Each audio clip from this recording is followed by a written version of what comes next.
going to be going over, and Karen, feel free to chime in what all this crazy writing means on it. I mean, some of it's pretty self-evident, but since it's 10:02, I think I'll just start because I try to start on time and end on time. So why don't we just start? And it's everybody else's loss who isn't here. The party has officially begun. I got all mixed up last week. I was all ready. Oh, Because it's usually the first Sunday, but last week was Eric's birthday, so. Yeah, well, after a few minutes, I figured I had it wrong, so I found you weren't alone. I had the same problem, Karen. Hello, welcome, Catherine. Good morning. Good morning. But Karen, I was right there with you, thinking it was last Sunday. That was all right. Catherine, I was thinking of you when I heard about Bunny Whaler. How you doing? Did you know him too? I did. Yeah. It was a tough week. Yeah. But 2 days before that, my adopted grandmother in Jamaica passed away too. So they both left within 48 hours, which was kind of intense. Yeah. But thanks for your thoughts, Beth. I appreciate that. Yeah. Yeah, he was the last one of the original I Whalers. know. Doesn't seem possible, does it? No, doesn't. Mm-mm. So I just want to welcome everyone. We'll just go ahead and start, and people can join in. And I like Marianne Williamson said that all of this work is about proactively dedicating our lives to love. I love that idea. Be proactive, baby. So, so that's the point of this work, is how to get into a deeper place with that. And to walk through those 1,000 doors of miracles that are in front of us each day, even with the pain and the loss. And I just want to say a few things about the power shield. Is called a power shield, a medicine shield, or a spirit shield. So it has those different names. It's also called a medicine wheel. Indigenous people really didn't have circles. So medicine circle is slightly a weird name, but it is used sometimes by people. So it's usually medicine circle rather than wheel, because they just didn't have wheels. So it's like, what the heck is that? I mean, a wheel is a circle, so it's. And the point of it is to have it be a doorway for us to step into our medicine. So when we, by creating your own, you open yourself to helping you recognize your own medicine. So as part of the activity of co-creating it is stepping into your medicine, your power, your spirit, living from your soul. It's also considered an initiation rite. So, and that's where the healing water is going to be part of it. And most Indigenous people I worked with, and I worked with some Tibetan lamas too, talk about an initiation rite as being where heaven and earth meet. So it's that meeting between heaven and earth, and how to be protected and empowered. And so part of it is through the shaman's journey, we envision the design. And so we're going to be doing a journey for that. And we're going to be journeying to the lower world just to see if there's anything else about our power shields. And then through that, we'll go to the upper world and see if there's anything about the healing water. And we'll be talking about the healing water and how to possibly work with that. And discover these soul treasures that we all carry. And want to expand that ability. With the power shields, everyone has most like sweat lodges and temples, most of them, the entryway is usually through the east. So with our power shields, the east is here, and the east is spring, it's springtime, it's new beginnings. In the Hawaiian, they call it ho'omakamaka, which is new beginnings, wiping clean and learning from the past and gleaning what's useful and letting go of what doesn't work anymore. And part of it is owning our own projections, that whole saying of, if you deny reality, reality is not going to deny you, or something like that. But it can be discouraging sometimes when people deny reality, but ultimately, the way to be powerful is to be in touch with what's there and not just our own projections of what we wish was there, either positive or negative. And it's a Tibetan way of working with the power shield. They work with the 4 directions, starting with the east, and in the east is called Maitri, which means friendliness. And so we approach everything with friendliness as our beginning. And that's in the spring, and that's the opening. And then we go down, and this is all on the power shield, so you have to remember it. And then you go down to the summer, and that's about becoming the luminous warrior and claiming our light. So, and in the Tibetan way, that's called karuna, which is compassion. So you get compassion for yourself and compassion for others. And in most Native traditions, they spend a lot of time working on compassion for yourself before you try to have compassion for other people. And our culture is sort of weird. It's sort of switched or something. And then moving around to the fall, mudita is happiness, and it's the way of the seer. And it's the idea in shamanism, it's about releasing our personal history. And what that means is not actually releasing our personal history, but releasing the aspects of our personal history that are no longer useful for us. So, and that's part of the journey. And then moving up to the winter, and it's interesting because I've spent many years being a farmer, and in a winter, especially plants that, are not, that you don't harvest every year, but the winter is the most important time for plants. They're hibernating. And this voice is sort of echoing. Are you hearing echoing? Yeah. Yeah. It might help if we all mute, everyone but you mutes. Okay. Okay, and then Aaron mutes. So if you want to talk, just unmute. And so then in the winter is the most important time, the time of hibernation. It's not visible necessarily to the outer world, but how a tree hibernates is how beautiful it will be in the summer. So it's the inward time. And Upeshka is the detachment. And it's a period of detaching. And I love that idea of friendliness, compassion, happiness, detachment as almost a spiral of how to be connected with life in a way that's from a higher perspective.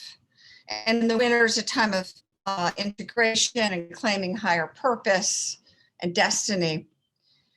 And the element of air is associated with winter. And so the 4 elements, the way this is set up is in the spring is the earth, and that's the most dense element. And then water, and then fire, and then air, that's the progression.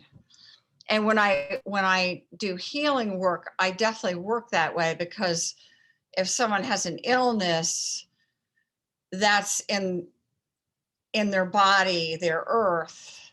And so there's the element of earth and water to work with. And then the element of fire and air is usually how the healing occurs, by releasing whatever is caught in the earth and the water. And then fire can be, some people have a lot of fire, and fire is a very strong element. So sometimes that can be important in terms of how people process their lives. And, and I think another aspect is, everything goes up and down and up and down, and how to flow with that up and down and be, stay at the center and contemplate the return if things are feeling out of alignment. So I just want to ask if there are any questions about the Power Shield, Medicine Shield. If anyone would like to say anything. I just would like to know what the language is that's used on the Power Shield. It's Tibetan. The Maitri, that's Tibetan. Thank you. And most indigenous cultures don't have a written language. And most indigenous healers have said to me, anything you read about it is a lie, which I kind of understand, because the written language captures something rather than have it be movement. So for a lot of shamanic tradition, I mean, as I said, they'd be appalled with my power slides and all this stuff, but then that's also, how do we live in different worlds, and how do we, I think time is different than it was 30 years ago. It's more, we have the internet and we're all Googling everything, and it's just a different, and how to be in alignment with that. But it is something to think about for all of ourselves. And I think for me, that was one of the benefits of doing like a vision quest, is I feel myself slowing down and being able to experience the sun and photosynthesis and all of that. And that's where meditation comes in, and all these, and journeying. And so we're going to start with a journey, and I'm going to be using the drum, Catherine. And so let me know how that is in terms of acoustics. I've been working on the acoustics, so hopefully it'll be all right with the drum. So if it's not all right, just let me know, but it should be okay. And before we start, Aaron, why don't we do that previous slide with the Anamkara thing? Yeah, in the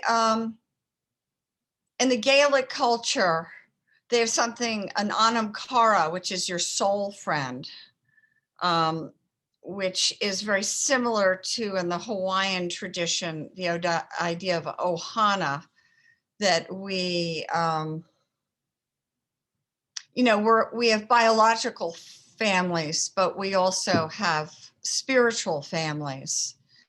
And so part of what this training is about is helping people co-create Anamkaras and Ohanas, and connecting with people who are on this path and wanting to live in that kind of a way.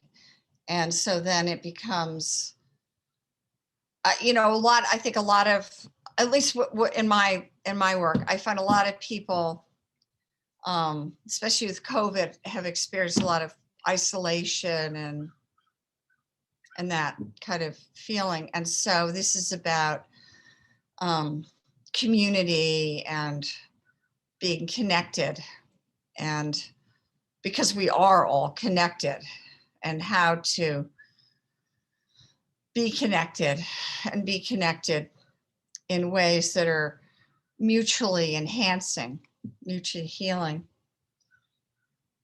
And so we're going to start with a journey to the lower world. So you guys all have this slide, but it's a good marker. As I said, the shamans would die if they saw this. Not die, but die. But it's also, I remember when I was in Peru working with a Shipibo, they were also very much supporting this too. So it's interesting how even they have to work on getting over themselves in a way, because the world does keep changing, and you know, things like global warming, things like that, we can ignore things, but it doesn't mean that things aren't happening and that there aren't things that we can do, and how to live that way where we're walking through those doors of miracles, and how to remind each other and share our miracle stories. So part of the journey into our power shields is creating that miracle for ourselves and for others. So so get yourselves comfortable, light a candle if you want to. I have a fire going for all of us. The open-ended question will be, what is useful for my power shield? What can I put on my power? What is, you know, wear my power shield? Because it's important to approach it through the lens of envisioning the design through our power animals, which is how the healing work is done. And so it's really almost getting out of the way and doing nothing. Just, it's another form. Meditation is a form of getting in between the thoughts. And shamanism is more about journeying to the past and the future to empower the present. So it's a little bit of a different approach. And with meditation, most lamas that I've worked with, it's very important to be disciplined. I meditate every morning and every afternoon. You know, I've been doing it since 1970. And that's really important with meditation. That's part of what meditation is that discipline. And then shamanism is not like that. You just do it when you do it. It really doesn't have that aspect to it. So that's interesting. And if anything, when I was working with Michael Harner, he warned about people journeying too much, which I personally haven't encountered, but so it's interesting. And I do think sometimes it's important to process the information you get rather than always getting new information, but to really have that sense. So just get yourselves comfortable to journey. You can sit up, you can lie down. It can be helpful to it can be helpful to have a cover for your eyes, a sock, a towel. I personally don't like to do that. I find that annoying, but a lot of people do like to do it. And just take a moment and just take a breath and breathe in and breathe out. Breathe in, breathe out, breathe in, breathe out.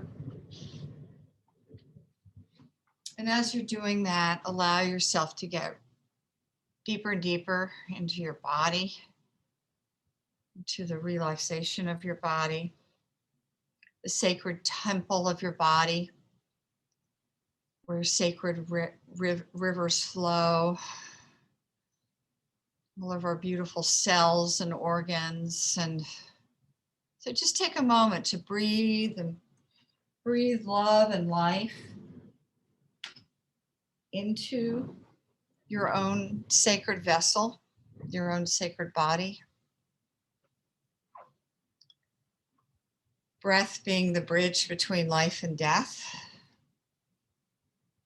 And so just as you breathe, allow every breath to go deeper and deeper. And as you go deeper and deeper, just allow the feeling of Mother Earth holding you and Father Sky above you, and just being held and supported. And then allow yourself to, I guess I should turn on original sound.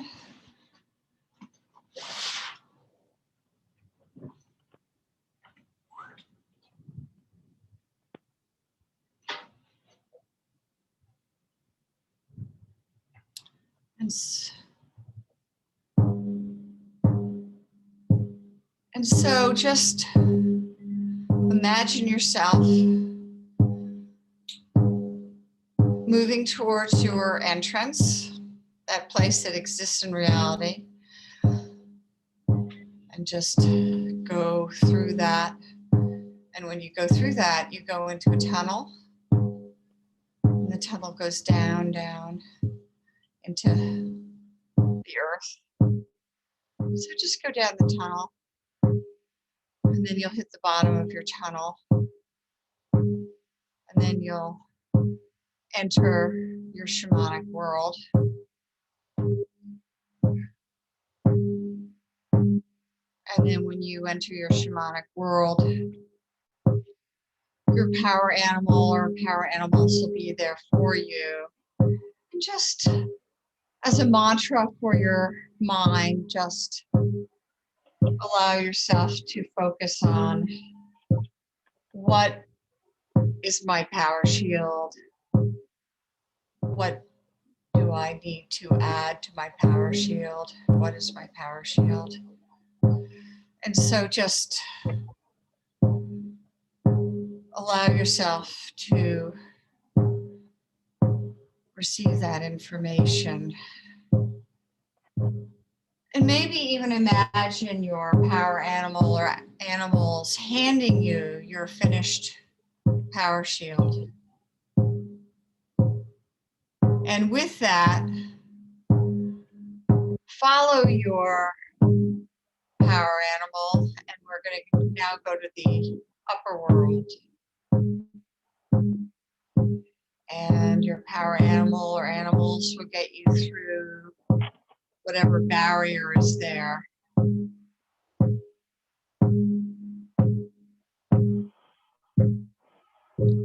And when you get to your upper world, once you're past your barrier with the help of your power animal, your spirit guide will be waiting for you.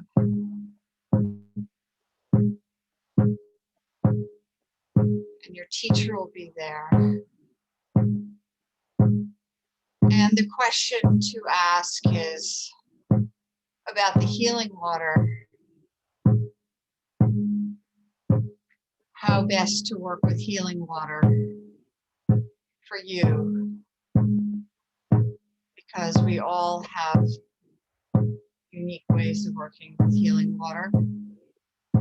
So just allow yourself to receive that information.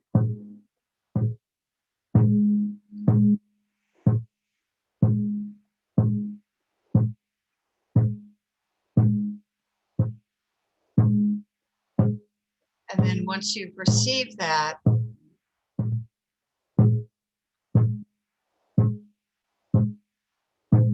allow yourself to be shown what vessel you might want to put your power water, healing water in.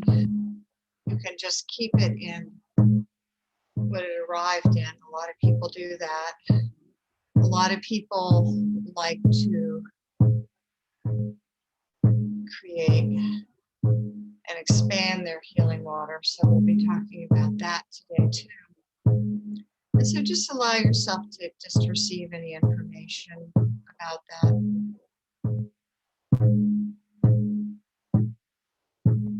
And then now it's time to say goodbye to your spirit guide, your teacher, and then start to retrace your steps and follow your power animal back through the barrier down to the lower world. And then thank your power animal. And then start to retrace all your steps.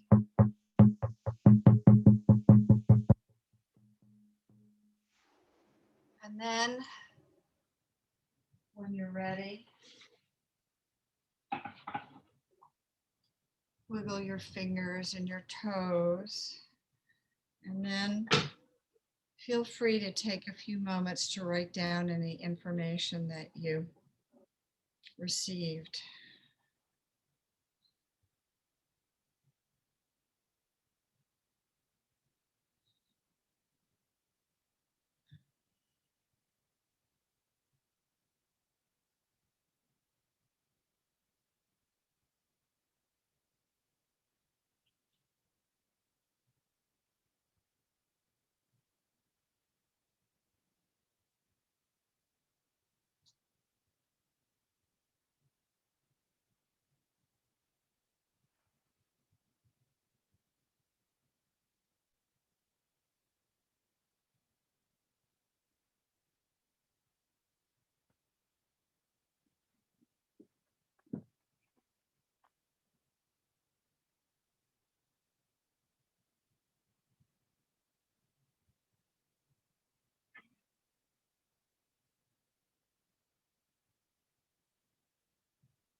And then finish that up for now, knowing you can always come back to it.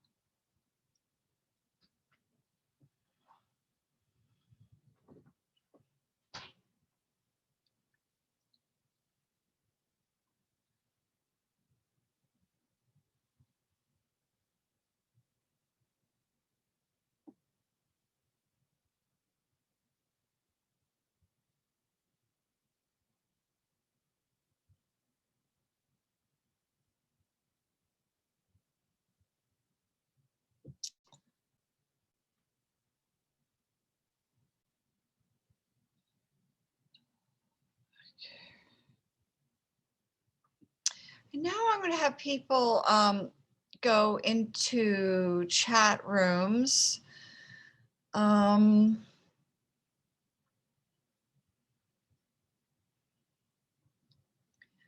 So I was thinking of Beth and Jasmine and Katie and Catherine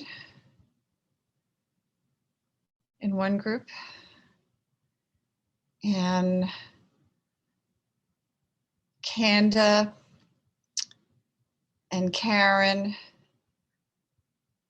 and Lucinda and Nick in another room.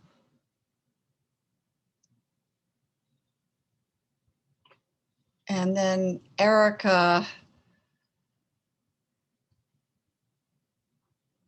Oh, okay. Erica is traveling and she's not able to do a group.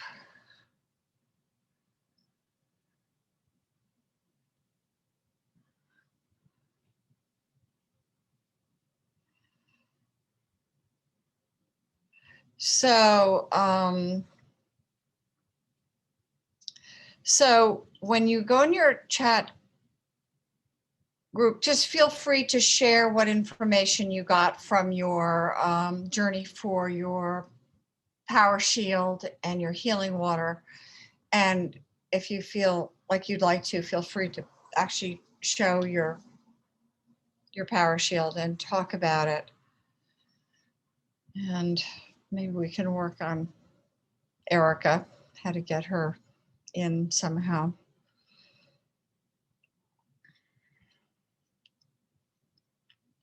And so,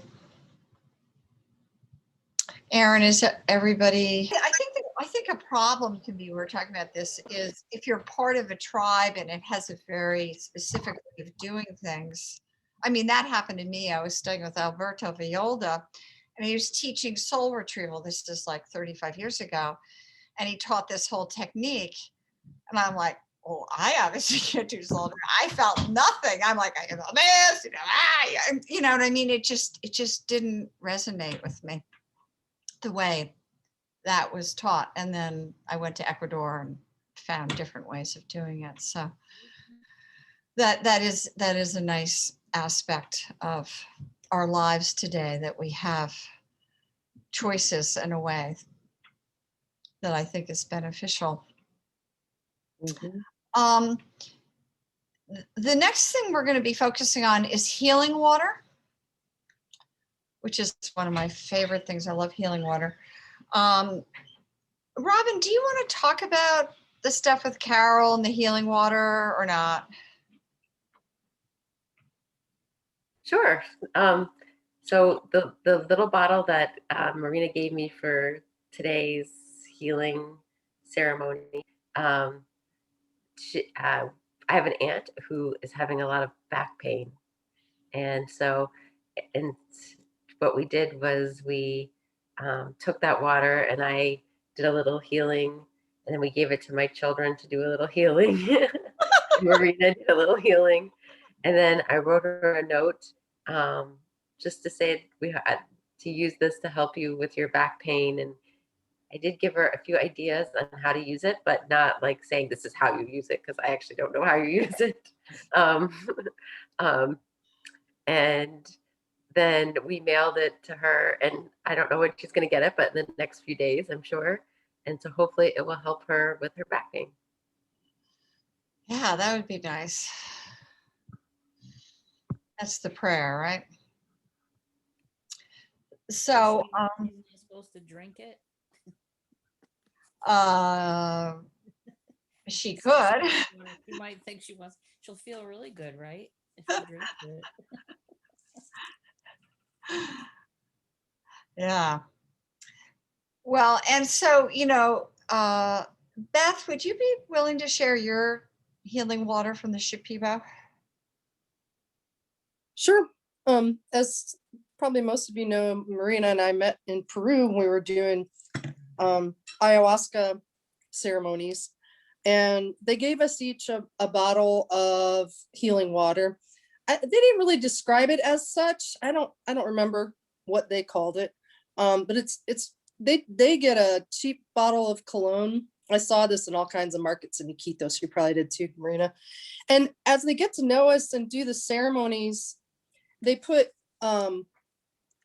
various plants like herbs. I'm not sure exactly what, because their medicine is plant-based essentially, and then they sing, and it's sort of a lot of it has to do with plants. I mean, ayahuasca is a couple of plants combined. And then they kame, which is the breath, but they'll put a little of this on their palm. And at the end of their song that they sing for you, their healing song, they blow it. And it just sort of showers you.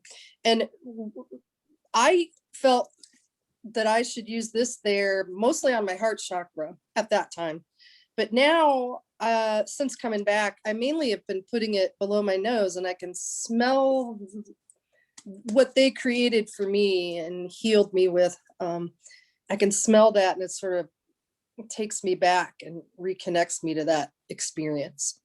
And it's really, I don't know, it's, the interconnectedness of all things, right? This is another example of that. And supposedly the olfactory sense is a huge memory connection. And for me, certainly that is, and it's been pretty powerful.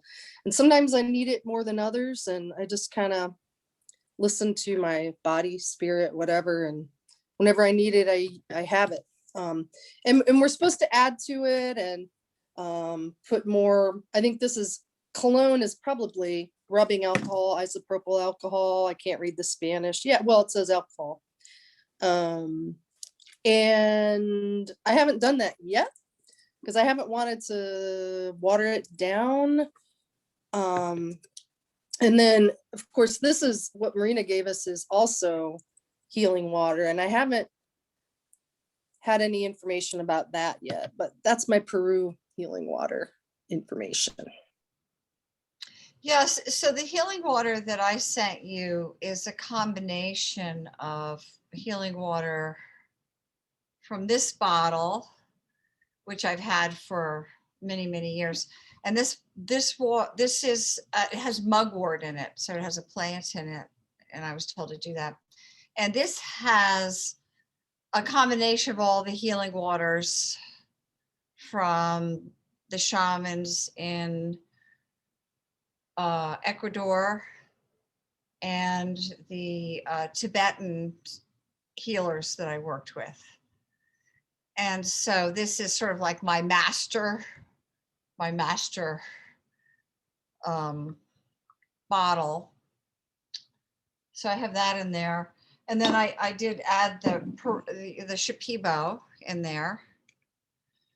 And then I also added, this is a Hawaiian one I got when I was working in Hawaii with shamans. And so I added that. And then this is another one I added, which is rose water. And that is from Edgar Casey. You can actually order this if you want it.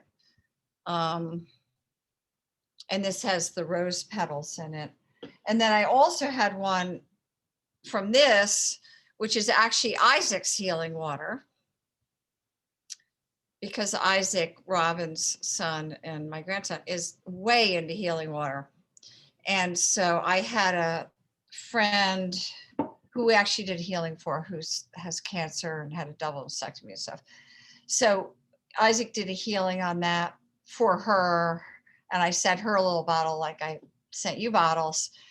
And she said that she would put it on her and then I said, like I tend to say, just do what you're inspired to do. And if that feels like not enough information, I'll definitely, it's not about withholding. It's more, sometimes people know what they want and they need to know that that's the way to connect, is knowing what you want and not a bunch of rules that don't make sense.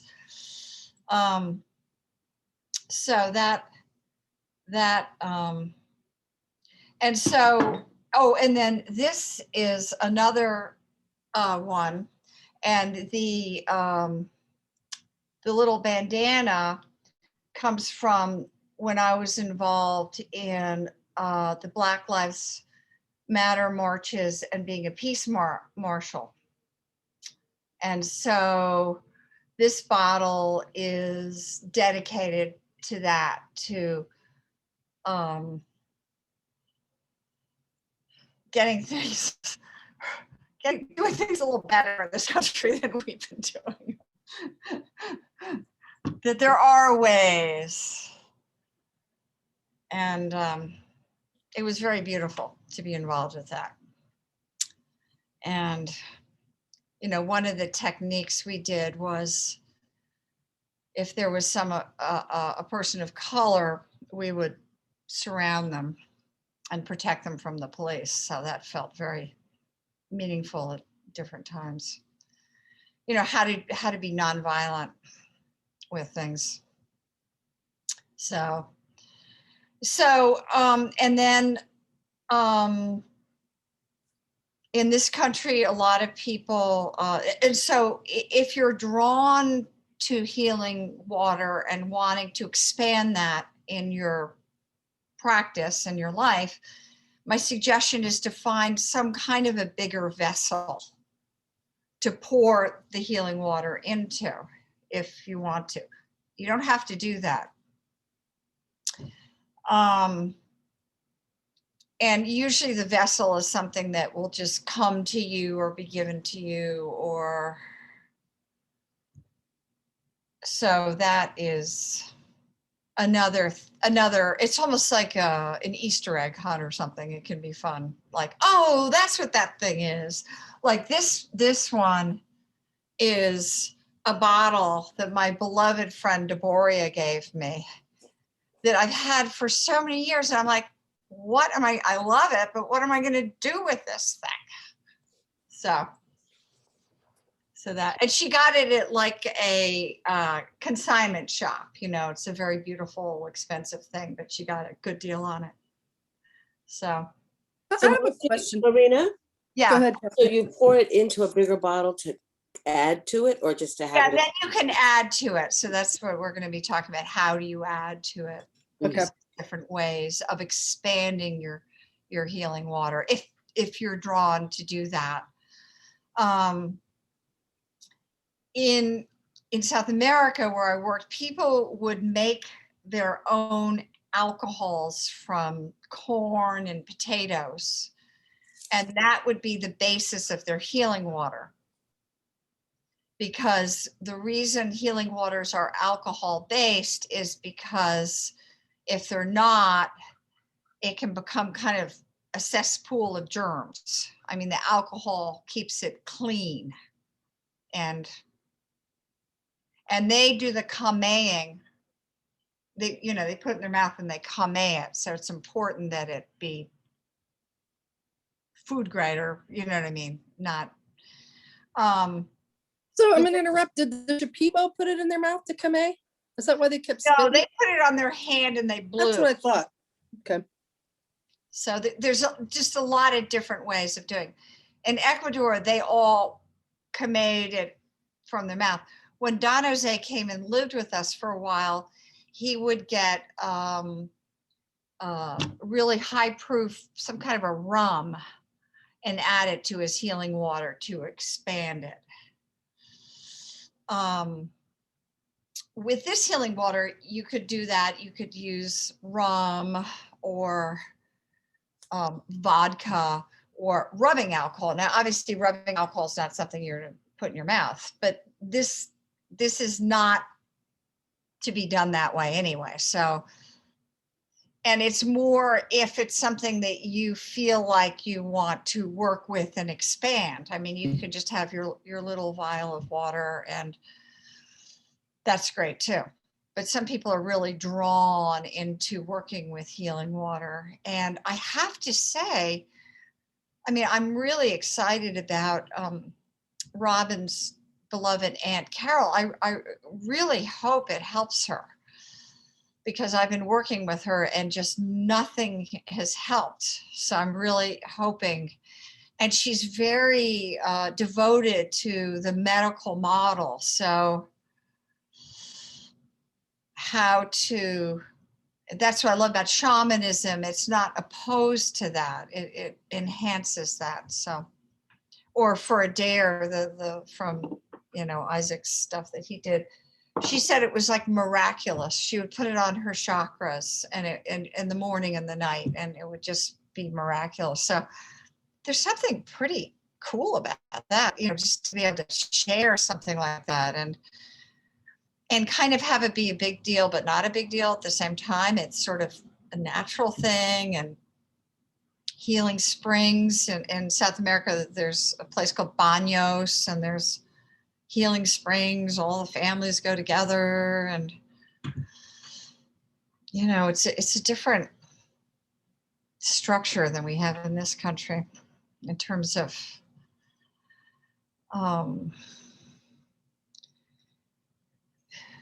nature and living in nature. And, we have air conditioners and heaters and cars and things. And at one place I used to go, the only way you could bathe was in this piranha infected river. And oh my God, I'd be so happy to get home and take a hot shower, Would you speak just briefly on the flower baths we got in Peru and that significance? Because it seems like there's overlap.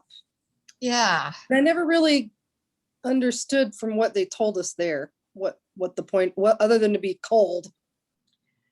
Yeah, with the Shipibo, they do these things called flower baths, and it's a cleansing. You do a cleansing before you do your healing, and the water is really cold. It's really cold. And how they managed that in the Amazon jungle with no electricity, I never knew. I did not. Cold, and kind of intense. I mean, you get sort of like dunked. I've never quite been cleansed in that way before. And the way that particular group was set up is they never told us what anything meant or what anyone was doing. So, but the purpose of that is to release. And part of that was the cold. The cold was part of the element they were working with. And then that flower water gets donated to Pachamama. They call the earth Pachamama. And so that's another really common way to work with healing waters. You give some back to Pachamama, give back to the mother, to the earth. So that's how they did it. That was their cycle. And they collected it from some hidden spring that had this freezing cold water. It was like this very complicated process for them to create that. So what I'd like to do, though, is talk about us and our healing water, and just open it up to see where people are with that. And then before we end, we'll actually, each of us, anoint our power shields in the ways that seem best for us. But I just wanted to open it up to people sharing, because that's part of what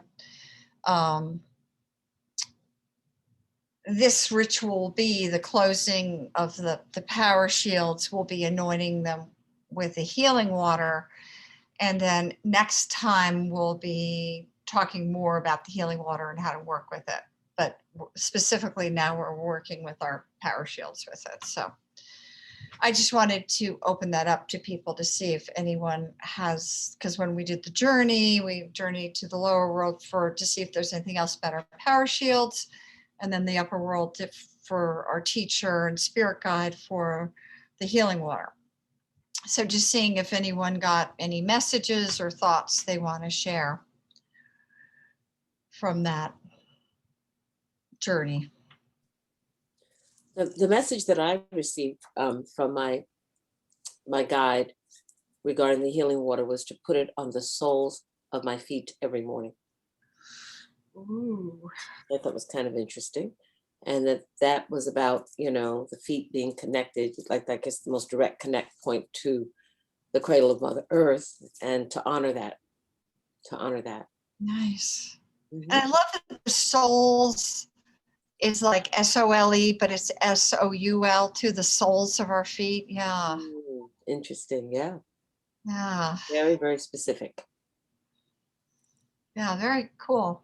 Mhm. Anybody else get anything? Catherine, it's funny because I got placing it on the earth. So yeah, Ooh. so that's interesting. You have soles of the feet. Hmm. Mhm. Mhm. And that's interesting. You got that Pachamama, give it to the earth message. Yeah. That's very common, not like common, but that's beautiful that you got that, because that is, to dedicate that. That's really- Anybody else want to share what they got?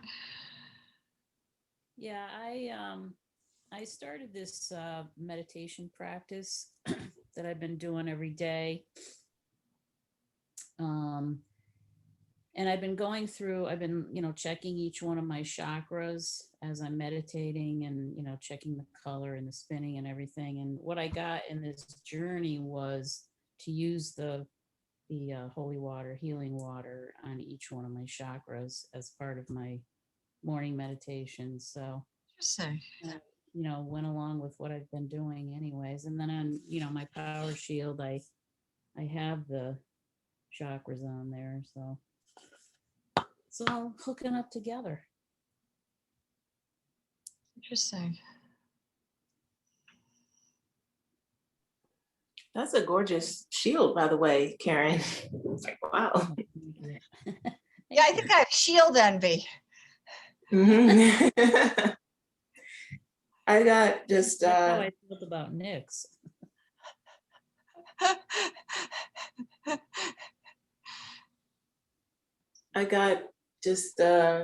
To place it in a single line from my shoulder to my palm along the inside of my arm, And on your left or both arms? but both sides.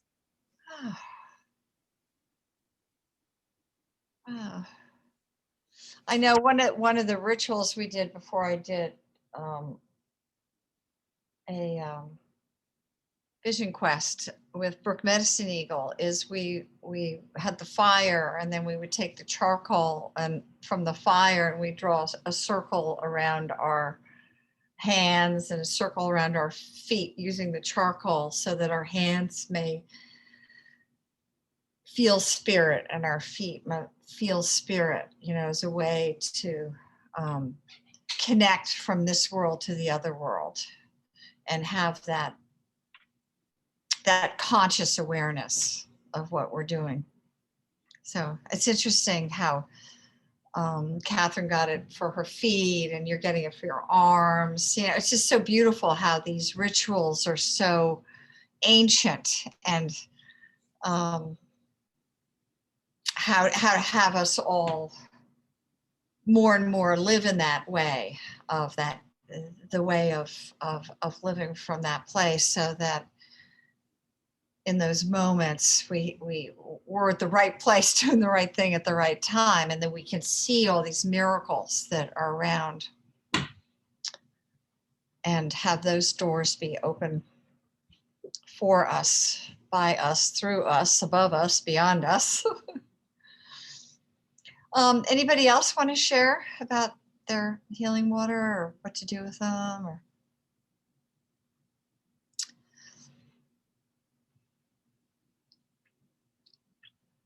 Is everyone feeling like groovy and connected with their healing water? Because we're going to be moving into doing the actual ritual. So I just want to make sure.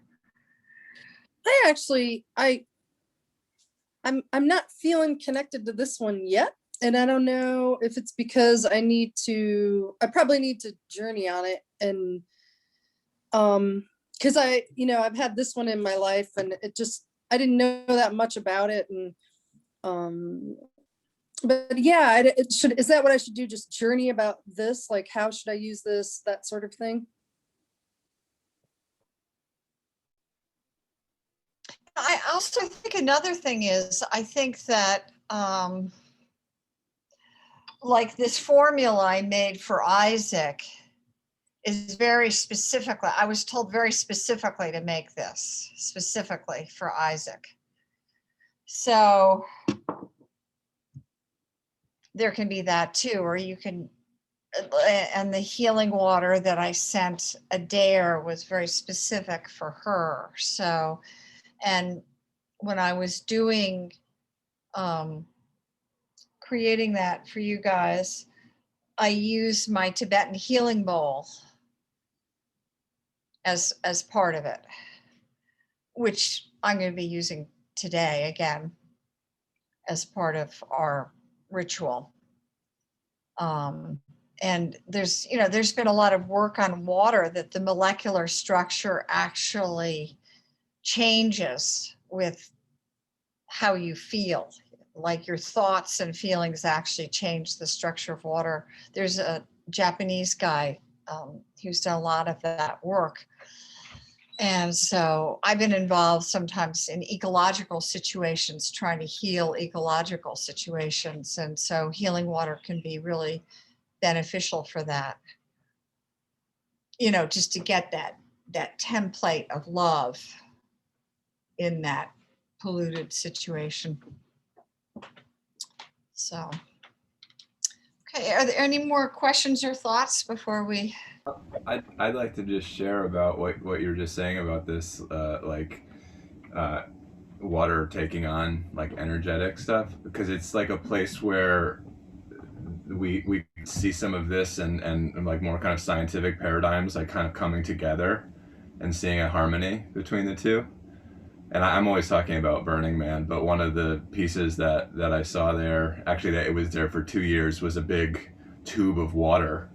And the idea, I think it was like, there was like a cyclone in it, so it was kind of cool to look at, but the idea, there were like steps going up to it, and the idea was that they tested it before the event and then after, and they were trying to see if like it being around all these people that were like kind of pushing their intention into it was having a kind of measurable effect. I don't know how to, like, what kind of instruments you use to ask scientific questions like that, but it's interesting that there are people that are kind of on the pulse and interested in these ancient ways enough that they want to find ways to kind of harmonize that kind of empirical approach as well.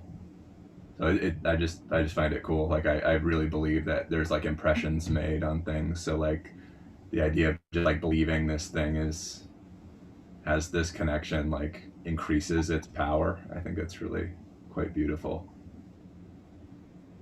And it's sort of hopeful in terms of the ecological situation we're in, that there are maybe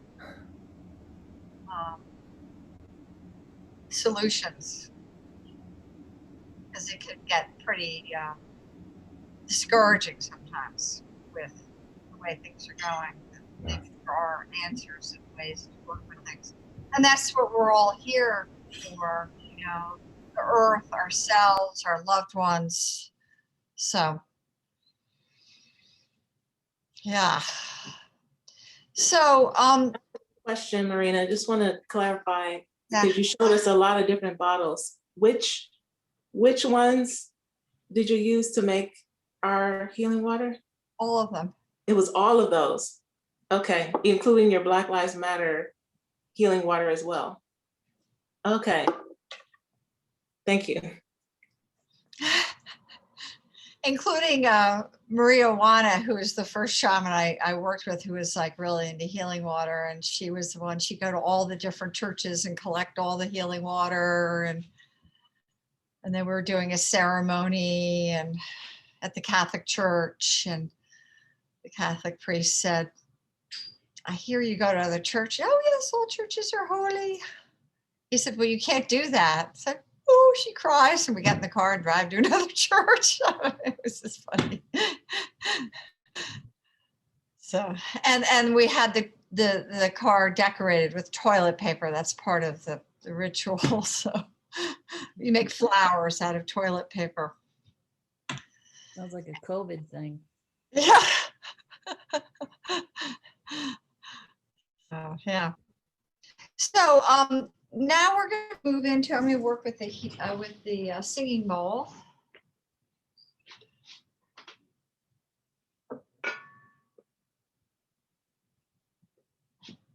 Which is right here, which I've worked with for a while.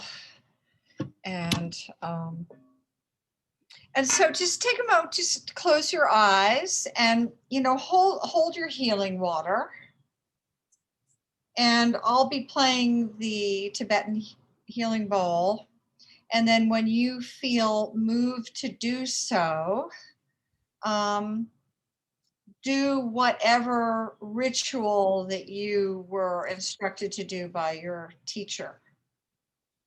And so that will seal the portal of your power shield, your medicine shield. And it's a form of protection and empowerment. And so just gather your water and close your eyes and just let the sound of the healing bowl, just let that penetrate you. And then do whatever ritual you were inspired to do. And then we will close for now. So just take a few minutes as you close your eyes and connect with your breath. Yeah, your breath, your body, and just allow yourself to be supported by Mother Earth and Father Sky.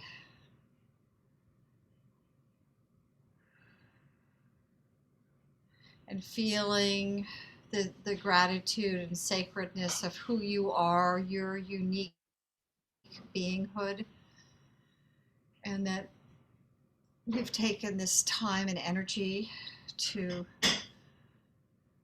co-create a better world for yourself and other people.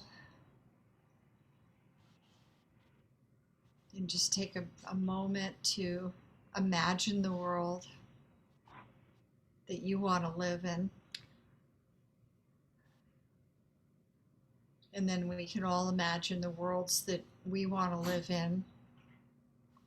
And then as we meet together in this training, we can create the Anamkaras and the Ohanas, that feeling of connection. And through that, create more healing and connection in the world, and be open to the miraculous and being balanced between being rooted and responsible and having our feet on the earth and our head in the stars, and just expanding our abilities to love and laugh and heal ourselves and other people.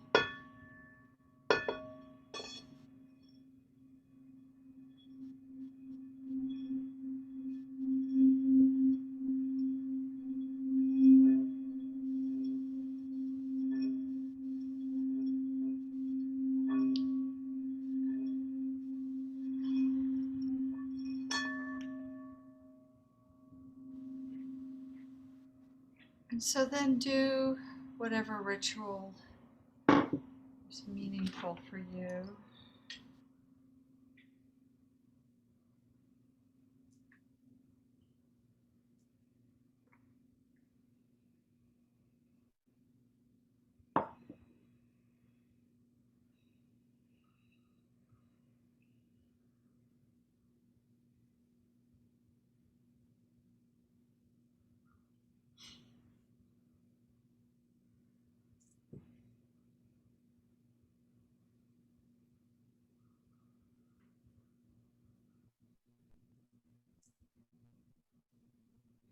And then before we end, I'd like to open it up to anyone who would like to share anything they would like to share, but you have the right to pass. Always have the right to pass.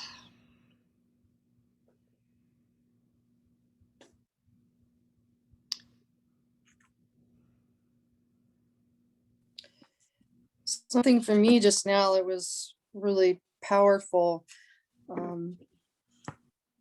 In the version, so there are going to be two versions of my shield, and one is the real one or the true one that lives within the lower world with my power animals, and the other, this one is a portal, a gate, a representation to help me hook into that. So in the center of the one in my lower world, and often when I'm interacting with my power animals, there's a fire there, and the fire is sort of the center. It's like the heart of that world in a way. And it just occurred to me that I anointed my chakras just now, and then I anointed the center of my shield too, and that is going to be like a connection to that fire. This is the fire in my lower world. That was pretty cool and powerful. Thank you. Does anyone else want to share?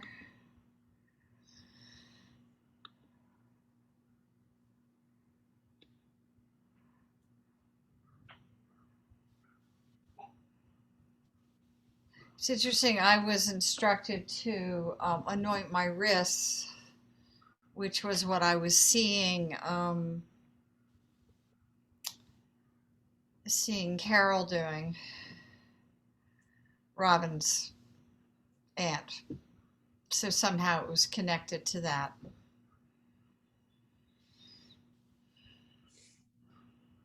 Because I've never done it that way before.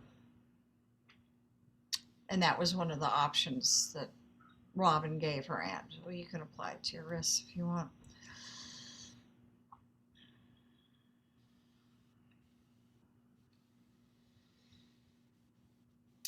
I also had a sense of welcoming the pueo, which was a power animal that I've been working with, and just wanted to ask Katie if you had anything around the pueo or the healing water. Yeah. I had the pueo with me on my journey from the lower to the upper world. And then with the healing water, I drew a circle around my belly button. Interesting. Yeah.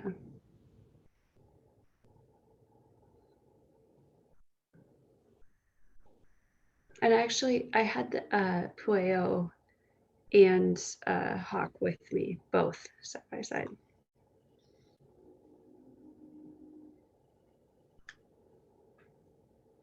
A lot of times hawk and pueo are together. It's Oh, interesting okay. about that. And is there anybody else who would like to share anything? Like Miss Lucinda, do you have anything you want to share? You have the right to pass. You don't have to share unless you want to. It feels really good. I got a lot of visions, and it's been a while since I've journeyed. So I feel like I still need to get back into a rhythm of it and a reconnection with it. But it's all on my little altar. And I got a vision of the ocean. And I think at first I wasn't sure what that meant. I thought maybe I had to take the healing water to the ocean, but I'm actually now thinking that I need to sort of bring the ocean to me, if that makes sense. So I'm going to be sitting with that. But I did rub it on my hands and on my sternum a little bit. Feels good.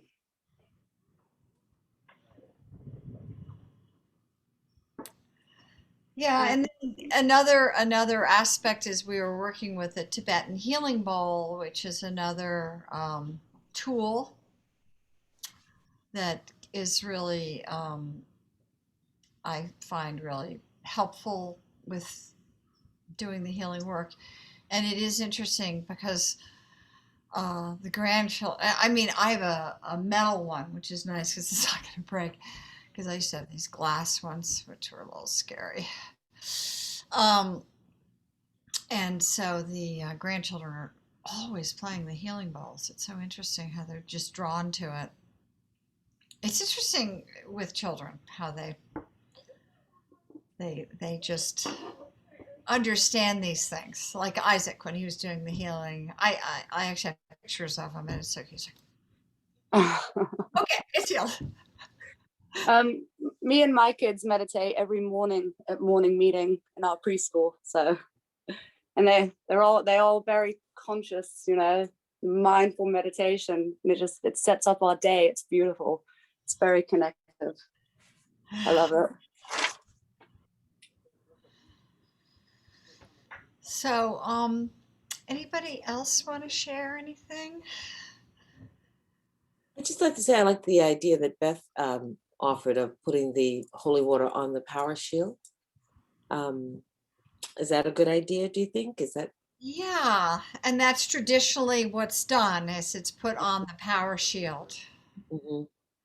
So Is that there is a ritual that goes with that, or you just kind of do it? usually you journey your power around, you give it, but usually you put it in the center of come in, whoever you are. Hello. This is Isaac. You want to come say hi? Hi. Hi. Hi, Isaac. Hi. Wait, what a handsome guy. Thank you. Isaac, there's someone here. I hope you guys don't mind. Katie was your very first person to ever watch you besides me. Hi, Isaac. Hi. She took care of you when you were little. He's so big. So, yeah, so the center is common, the center, either the center or both sides at the center. Say at the center, contemplate the return, kind of. Sometimes people are told to. My son is here with a pussy hat on. Or sometimes around, oh no, it's beige, around the outer perimeter is another common, or the 4 directions. Mhm. So those are all, common. And then you can also do them all too. But I think in a lot of ways with this work, it's not about too little, it's about too much. And it's about having it feel meaningful and connected. When I was working with your healing waters and creating them and sending them, it was just so fun. And it was so, you know, that whole idea of ecstatic living, that it's possible to live that way, you know, as much as possible. And and these are all just different tools that are hopefully helpful. And if they're not helpful, there's another tool. And we really do live in a time where, I mean, compared to 30 years ago, it's not like everything's great now, but I mean, there's a lot. Shamanism has never had a problem with medical anything, but medical things have had problems. So there's a lot more harmony now between those two different polarities. Things are getting less polarized. And I think everyone here is part of that, being a warrior for that, for finding solutions, creating peace, creating fairness for everybody, equal opportunities, making amends for mistakes past. So it's actually, I mean, in addition to all of it, it's also really fun. I mean, the whole fun idea is really part of it, and joy, and to live that way. And that's important. And how we are all very different, and how to connect the inner with the outer. But it does start with the inner, that subjective feeling of alignment. And if we get out of alignment, how to get ourselves back in alignment. And so hopefully these tools are helpful for that. So I look forward to seeing you next time. And we'll be working more with the healing water. And of course, communicate in all and every way possible. I'm endlessly interested in everything. And I love you.